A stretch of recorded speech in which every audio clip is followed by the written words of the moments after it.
Hello everyone, welcome back to my 2018 tutorial series in the decorative box. This is our second part.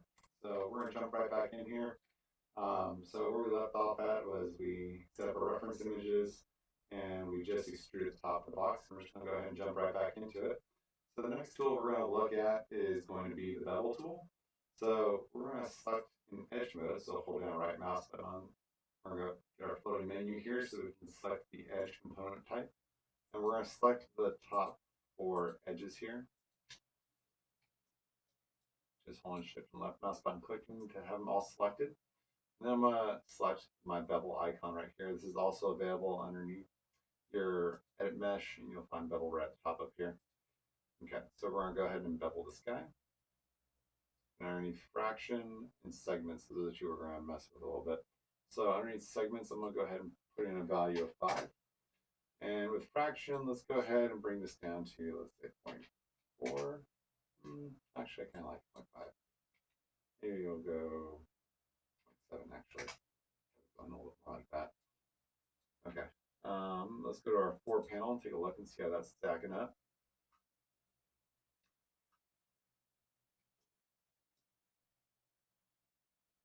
Okay, that looks okay. You can see how it's matching this edge right here. Same thing on this side. That looks pretty accurate. Let's zoom in on this side, take a look how that's going. Also, let's get over here and same thing on this side. Okay, so I'm happy with the bevel. We're going to call it good for now with the bevel. We're now going to go ahead and look at another tool called the Insert Edge Loop tool. And this one's really great for adding new geometry in your models. What will happen is you'll have to click on one edge and it will create a loop that goes all the way around and connects back in on itself. Now, it has to be quads for it to go through. If it's a triangle or an n-gon, the Insert Edge Loop tool will break. So it'll only go around as far as there is a quad, and you'll find out that wherever it stops at, wherever it stops, either a triangle or an n-gon. Okay, or it has retouched back on itself. So let's go ahead and jump into that tool. It's underneath Mesh Tools, and it is Insert Edge Loop tool right here. Okay. So if you left mouse button click and hold it down, you'll see it. You can drag this and decide where you want this to be at. Okay. So we need to be in the 4 panel because what we want to do is we want to create enough geometry on the bottom of the box to be able to extrude out the feet. So we're going to start. Let's start with this one. And where I want the loop to be is to kind of cut off right where this foot is. So I'm going to left mouse button click right here, and I'll just let go right there. And same thing on this side, right in there. That's good. I'm going to go to my 4 panel again and press spacebar over here so that way I can have this in the full screen again. And then I'm going to click on this edge again, and then more over here. Now, the Insert Edge Loop tool, it will stay active until you exit out of it. So you can see how over here it's still active. I can continue to insert loops indefinitely. So I'll hit Q, I'll turn the Insert Edge Loop tool off. Now I'm back up here in this tool. And now I can click on my model, not to worry about dropping another loop. Okay. So now I have the geometry on the bottom here so I can extrude out the feet on the bottom. So that's good. Let's go ahead and switch our component types from edge mode over to face mode. So we can do that. We'll go to right mouse button, get our floating menu, we'll go down to face mode, and then we'll select, hold down shift, left mouse button, select each one of these corner faces. Okay, that's good.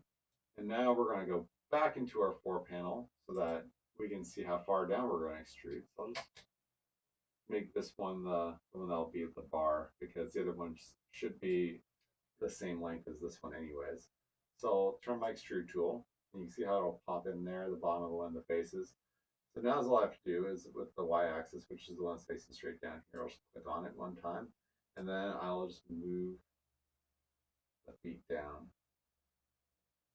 Okay, and once I get close to where this edge is, I'll just call it good. Okay, because that's it's flat across the bottom, so I don't have to worry about whether this is off at all. This should be good. Okay, so from here, I need to exit back out. And what I got to do now is switch back and forth between my different views to make sure that the vertexes on the bottom line up with the picture. Okay, so I'm going to go right mouse button, switch over to my vertex component type. Now you got to make sure that you are doing a marquee box selection here, because if you select one vertex and try to move it, you'll see how you get this dark gray kind of weird thing going on here. And that's because you only have one of the vertexes selected. And there's actually a total of 4 vertexes that are right on top of each other right here. So you want to make sure you grab the entire set. So to be able to do that, you have to do a marquee box over the entire section. I'll give you all of them. So now I can bring them back like that.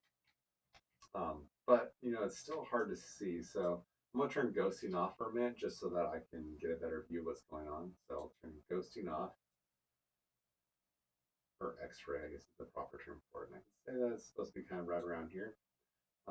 This guy looks like it needs to be a little bit closer on this side, and then this one then needs to be about right in here. Okay, now I'll go over on this side and do the same thing. This one needs to be over here. This one needs to be right in here.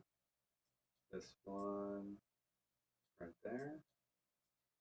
This one right here. Okay, those are all good. Let's go ahead and switch over to our other view. So that we were in the front before. Let's go ahead and do the side now.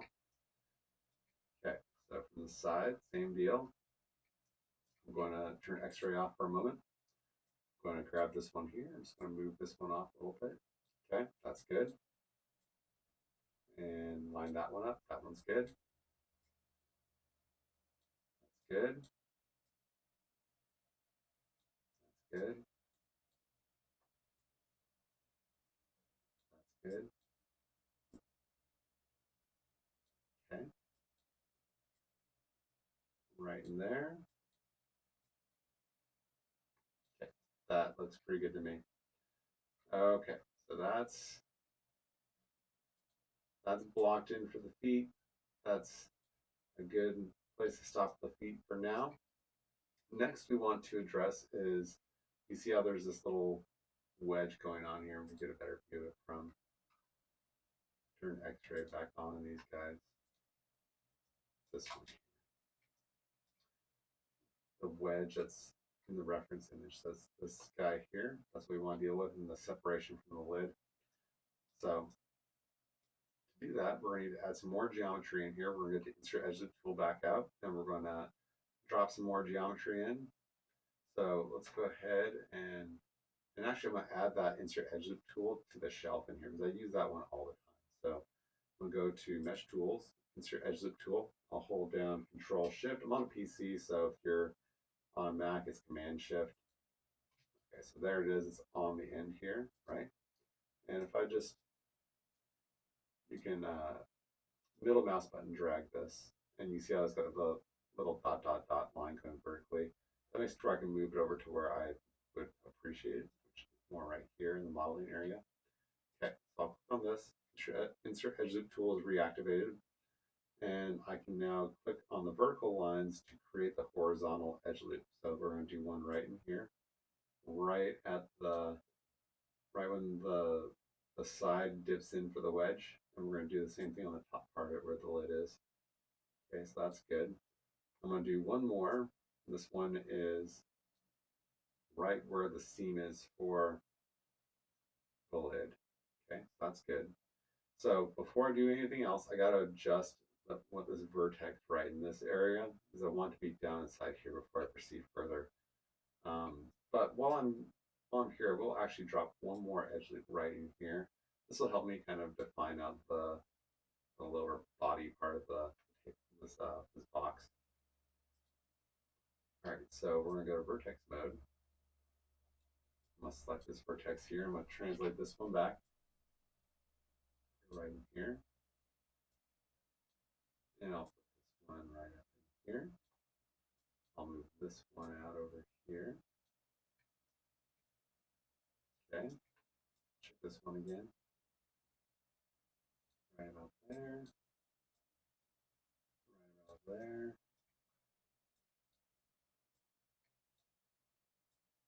Oops.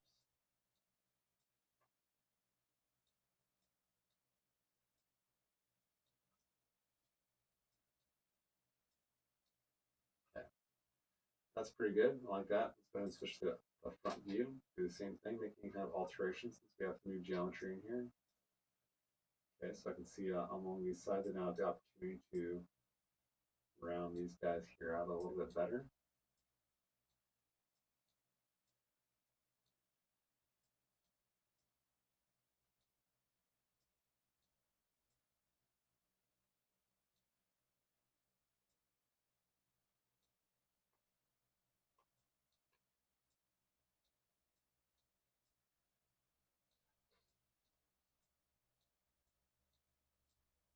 Okay,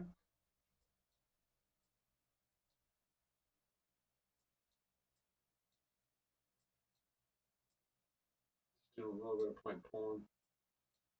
Almost happy. There we go. That looks good to me. All right, so this view is also done. Now I can exit back out to my perspective view. Now this is what we're looking at. So now we're getting pretty close. Now all I need to do is add in the separation. So we're going to drop in 2 extra edge loops back into my insert edge loop tool. We're going to drop one right here and then one right in here. Okay, I'm going to hit Q to exit that. I'm going to go back to my edge mode, double click this edge, it'll give me the entire loop. And then I'm going to hit R for scale, and then I'm going to scale this loop towards the center of the box. There we go. I'm scaling, dragging to the left. Okay. And then you have like this kind of a bit of a gap here. This needs to be closed up a little better too. Now, if you wanted to, you could delete off this section if you really didn't want there to be anything in here. And that's acceptable if you want to go that route, or you can close it up. So either way, you should close it up. Um, in class, I've been having my students leave this gap in here. But if you wanted to close it off just for cleanliness sake, you can do that fairly easily.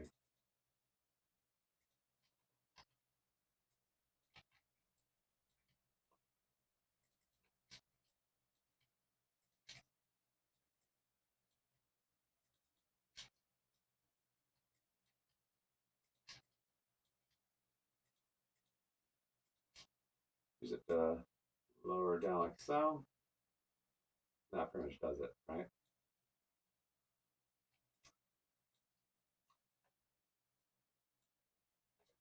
Now, if you were running through this, you can see there's this dark shadow here, which this kind of indicates that there's geometry high in here. But if you were to want to get rid of this, is all you have to simply do is just go to face mode and just remove this intersection. Just hit delete. Just do the same thing here.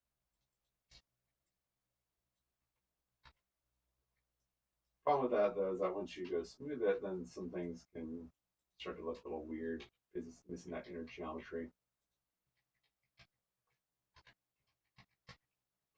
So I'm gonna leave mine in there. I just want to show you guys this. All you really have to do is just delete that. Not that big of a deal. Okay, so I'm gonna go ahead and delete the history. You can see the history over here is starting to build up.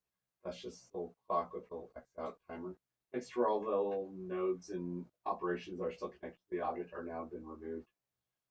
Okay, so now we're ready to do some of the finish up work here. So um, right now, if you hit 3, that is smooth preview. You see what our box is currently looking like. And right now, that makes it look kind of like a marshmallow. We wanted to retain its shape a little better than that. So to do that, we need to add in a little bit more geometry before we subdivide it. So we're going to click on our Insert Edge Loop tool yet again. This time, we're going to add in a loop next to all the edges. We want to retain the shape too, but we want them to still be a little bit soft, so we don't want to make them too close to the edge. Otherwise, the edges will just be a little soft. If you want them to be rounded, the further you put them away from the corner, the more rounded it'll be. So if I put one kind of about right in here, and then right in here, I'll have a much more subtle type of rounding going on. It won't be so sharp. And I'll do the same thing over here.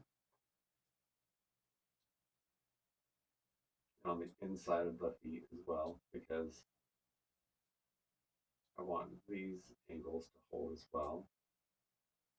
Okay, so on this side,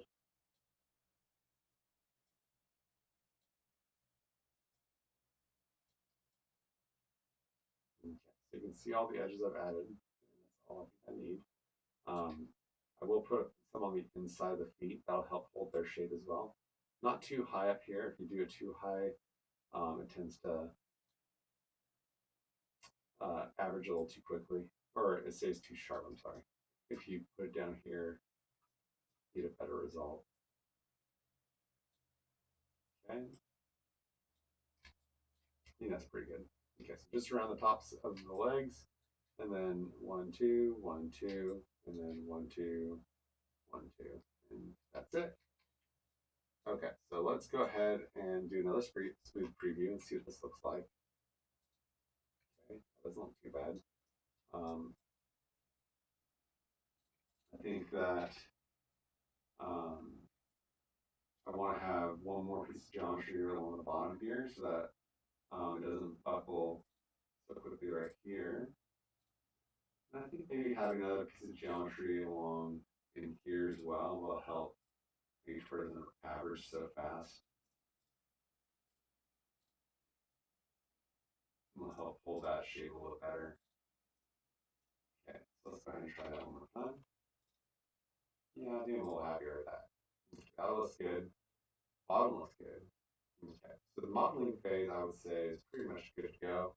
We're gonna exit out of smooth preview. I'll delete the history again. And now I'm gonna go to mesh and smooth. Okay.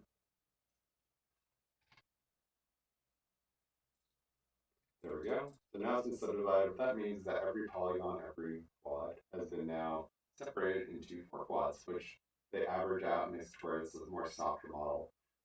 If you're doing game dev stuff, you probably wouldn't have wanted to subdivide this, in which case you can just revert back and just undo this.